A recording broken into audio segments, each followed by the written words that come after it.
Good evening. Welcome back yet again to the Piper's Table. Rapid firing here. I think this is the most videos I've made in I guess, less than a 6-month period. But I've been having some time in the evenings lately, so I figured might as well keep it rolling because at some point I'm either, well, I probably won't run out of tobacco blends, but might run out of much to say. But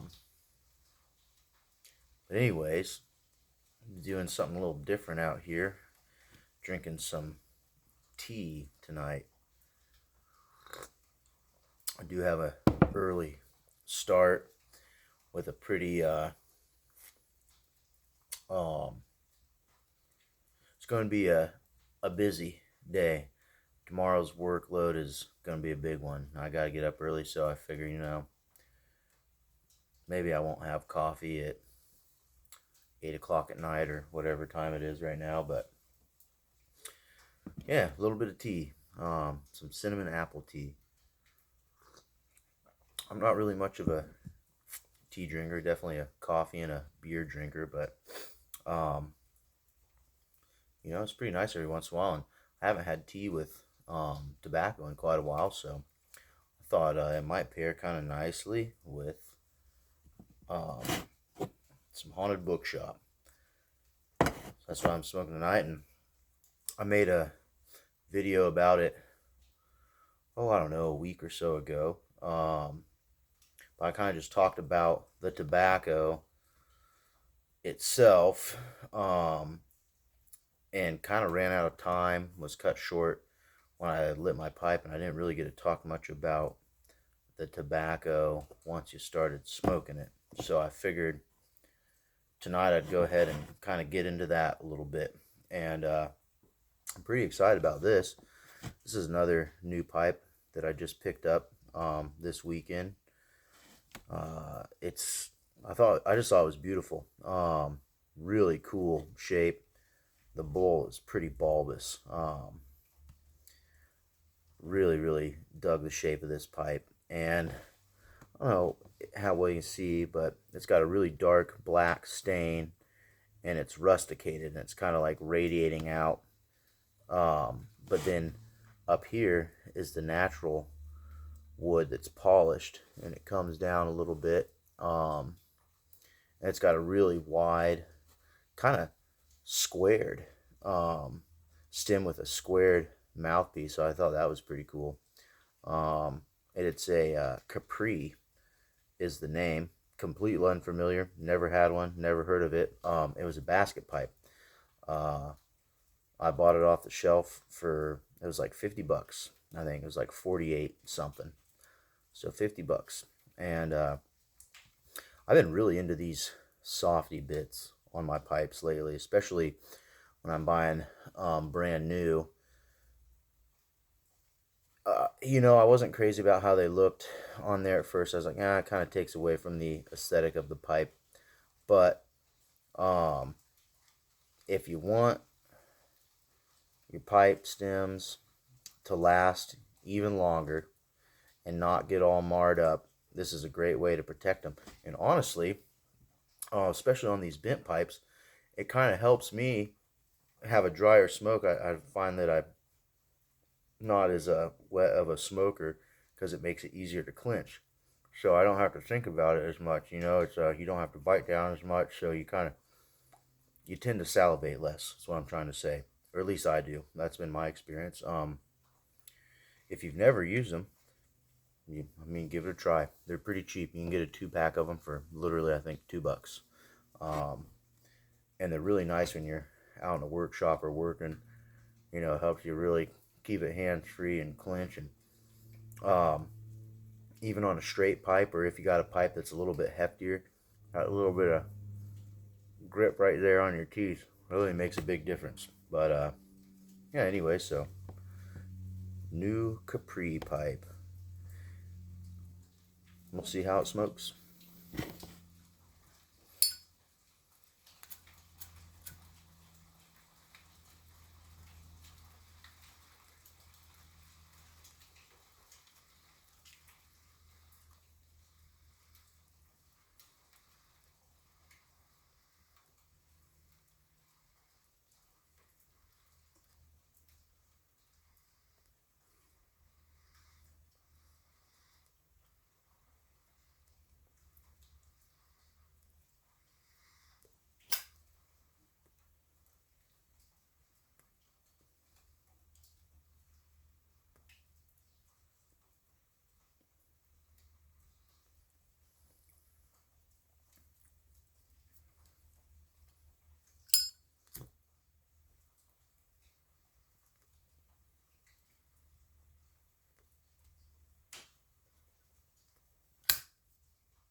you know,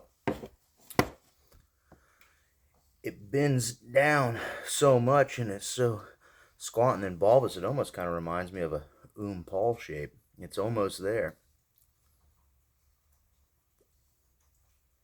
And I did notice when I got it, it was drilled in an interesting way. So it's drilled down here, and then the air vent to the bowl kind of dove at an angle. It was pretty small. Um, Definitely had kind of a little bit of a harder draw, even on with the bowl empty. So hopefully it smokes all right, but if it doesn't, I'll run my own drill bit right through there, widen that thing up a little bit.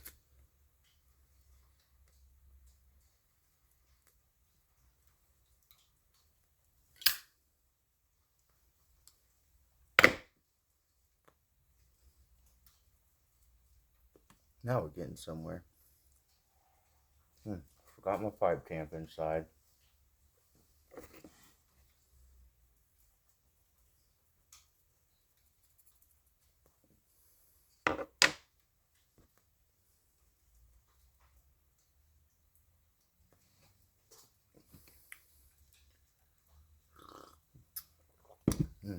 That's a good autumnal combination right there.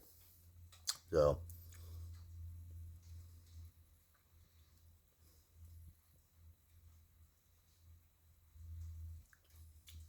I have to say that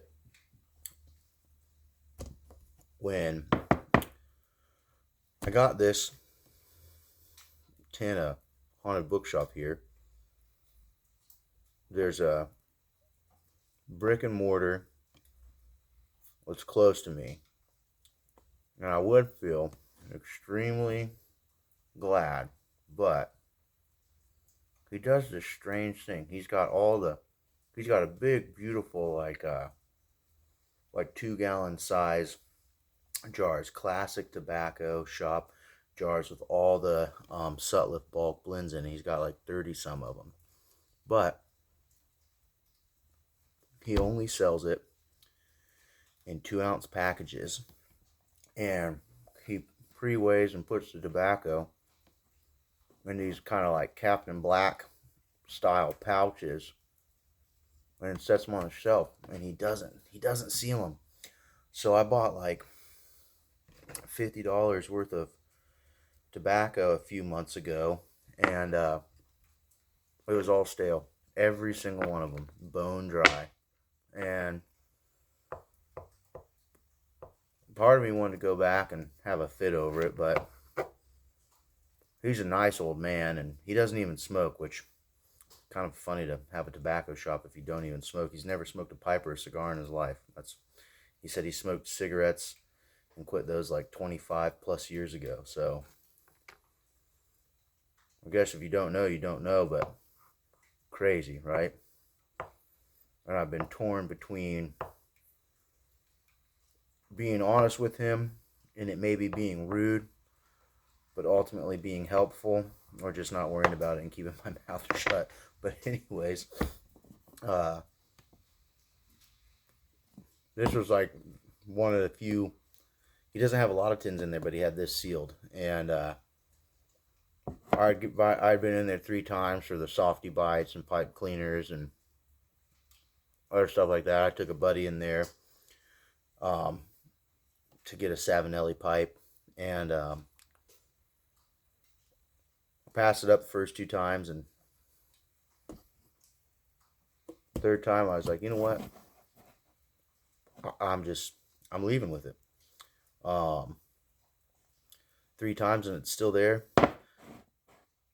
So I didn't have I guess I didn't really have any expectations. My friend Joe had sent me a small sample of Haunted Bookshop quite some time ago. But I really didn't remember it. But I have to say that I have been smoking this stuff like crazy. I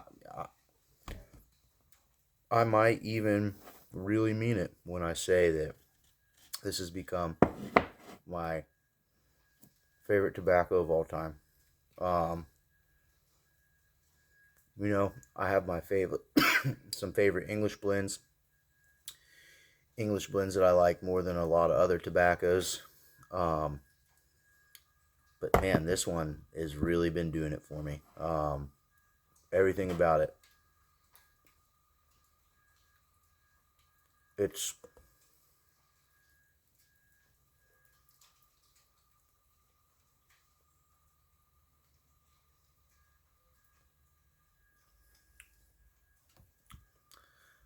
it's just good. It's just really good. Um,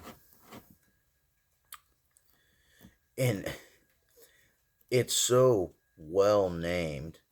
Now, I don't know if you guys have read the book from Christopher Morley. It's been a while for me. I listened to an audio book of it a couple years ago. Um, I'm not going to pretend like I have a good memory of it, but just a bookshop in general. When you go into an old bookshop or an old library and there's the smell of the aging papers and aging leather bound books and the cloth bound books and just all of the dust of the years settling in on it, and the you know humidity changing things in the summer and then cooling off in the winter, and just all that, the kind of that strange aroma when you walk into a very well stocked, very old bookstore or library. There is a flavor in this tobacco that's like you licked one of those pages, like maybe you licked your finger and flipped through a couple of pages, and you licked your finger and you got that kind of strange flavor right there on the edge of your tongue. There is a little bit of that into this tobacco. Um, it the flavor profile matches the name perfectly. It really does. It makes you think of a dusty, dingy, dimly lit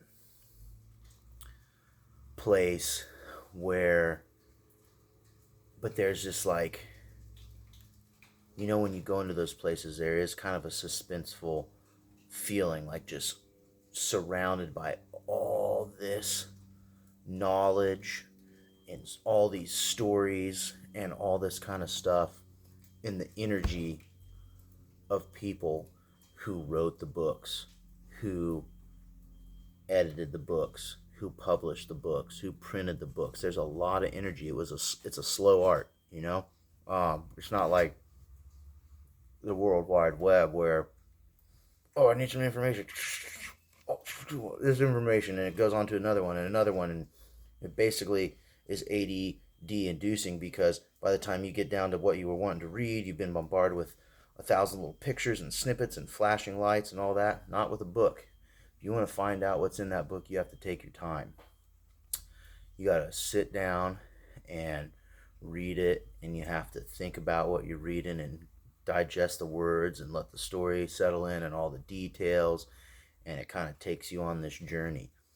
And that energetic resonance that permeates old bookstores and cool libraries is in this tobacco too. There's a definitely a mysterious quality to the flavor nuances. Um, to where every time you kind of think you put your finger on it, you kind of notice something else. And it's a dark tobacco. It's deep, dark flavors.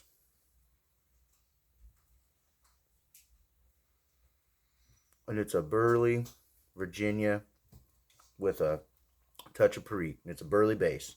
And as I mentioned in the last couple videos, maybe I'm just far enough into my pipe journey that I'm slowly becoming an old codger. But the burley blends have really been doing it for me lately. They've been some of my favorite. Still love a good English. Still love a strong Virginia.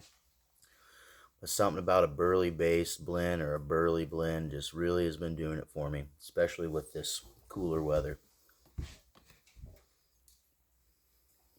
So, anyways, before I ramble on too much on that, I guess let's actually get into some of the flavors here that I'm picking up. Besides that kind of dusty old book flavor, which is a really strange uh, flavor to find desirable, but it's good. And I mean, I think you guys kind of who are on here, if you're into pipe smoking enough that you're watching videos of people smoking pipes on YouTube, I think you know that not all flavors um,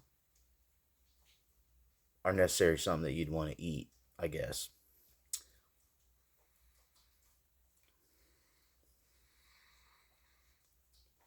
This pipe does have kind of a tight draw. I might have to bore it out just a little bit more. It was pretty tiny. I mean, it was like that hole was about the size of that nail. It was very small, not even a eighth of an inch. Well, I might run, excuse me, start with an eighth inch drill bit, but that would really open this thing up, make it smoke really easily. But so there's a lot of roastiness to it, like baked bread, kind of burning toast,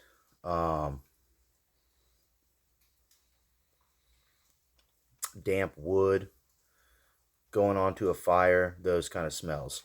Um, and the kind of the smoky and woodsy notes to this is nothing like Latakia. There's not really anything aromatic or incense like, but there is something that reminds me a little bit of like damp earth. Um, when you put wet wood onto a fire, the baked bread, I should say like bread baking in an oven, that kind of smell. There's a little spice underneath it, but it does it for me. It does this really interesting thing where you kind of pick up on that spice, and it kind of hits you mid towards the back of your palate, almost to where it's starting to get to the sinuses a little bit, and then as soon as you almost feel like it's a little might be getting really spicy, you got this really interesting kind of cocoa and dark fruit kind of tangy thing that happens, almost like a, I don't know what a fermented cherry actually tastes like, but I almost want to say something like that, or like a something kind of like a cherry, not pronounced enough to be plum like, but it's a little tangy, like it's like, you know, a fruit that sat on the counter too long, but it's really light, and it kind of hits right at the edge of that spice and cuts that spice right out. And then once you start to pick up on that flavor,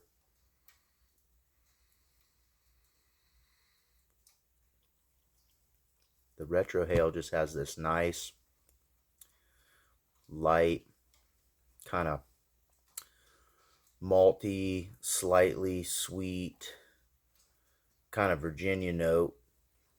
It's almost a little dried grass like, that kind of fades right back out to that strange old parchment paper, dusty bookstore kind of smell, flavor that's a smell.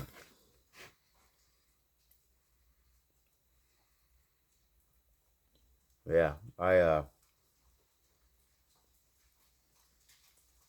man, I wish I could let loose on this one like I did on that Royal video. I really had a lot to say about that, didn't I? And if you haven't seen that video, you can go back through. I don't know, something just possessed me that day, and I guess, just let it loose.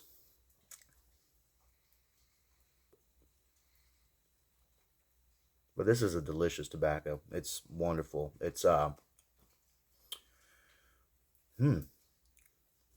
haven't noticed that before, but I almost just got just the faintest little bit of a little citrus kind of zest riding on the top of that smoke there, which I have heard people mention um, that they pick up sometimes on a little bit of some of the kind of citrus notes from the Virginias. Now this tin, when I opened it, let's see, it was from April of 2023, so got a year on it, year and some change. You can see I love this tobacco. I've only had it for, I don't know, I think 2 weeks, and I really putting a hurt on it.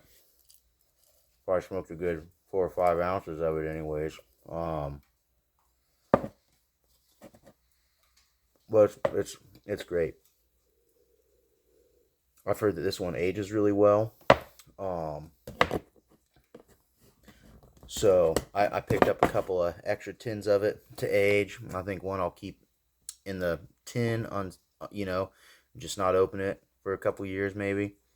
The other one I might open, and when this is gone, and put it in a jar and see how that does, with the difference of being able, to open it and let it breathe every once in a while, versus maybe opening one in a couple years. But it's light on the palate. There's no bite. I personally, on this, find the nicotine hit to be very tolerable. Pretty mild. If you're a new smoker, I don't know. I don't know if this one would be one that has a heavy nic hit if you're a new smoker or not. All I can say in that regard is, if you're a new smoker and you want to try darker blends, heavier Virginias, heavier Burleys, just try them in a small pipe. And just smoke them with a slow cadence, respect the leaf, smoke it slow. Try not to relight it a bunch and burn it up. And if you feel like it's getting too much, don't be ashamed to ditch it. Not every tobacco is for every smoker. You got to find what you like. It's all about you. But yeah, if you haven't tried Haunted Bookshop, I highly recommend it. And if you have tried Haunted Bookshop and you don't like it, message me. I'll give you my address and you can mail it right to me, and I'll pay your postage. Anyways, thanks for stopping by, everybody.